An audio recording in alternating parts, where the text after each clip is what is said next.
थांबवूया सगळं.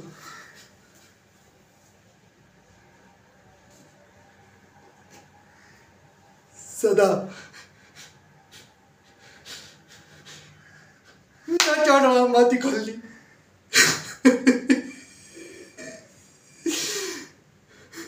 मला माफ कर पण, मला माफ कर.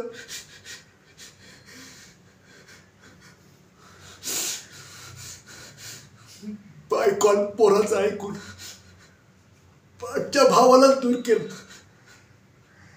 पण सदा सदा हे माझ्या मनात हार कधीच नव्हतं, कधीच नव्हतं. नाही सदा, नाही. हर वर जाऊन आयाना आप्पांना काय तोंड दाखवू? सांग ना तू, काय तोंड दाखवू? जिथं राम असतो या तिथं लक्ष्मण असतो, पण जिथं लक्ष्मण असतो तिथंच तर रामाला किंमत असती ना रे.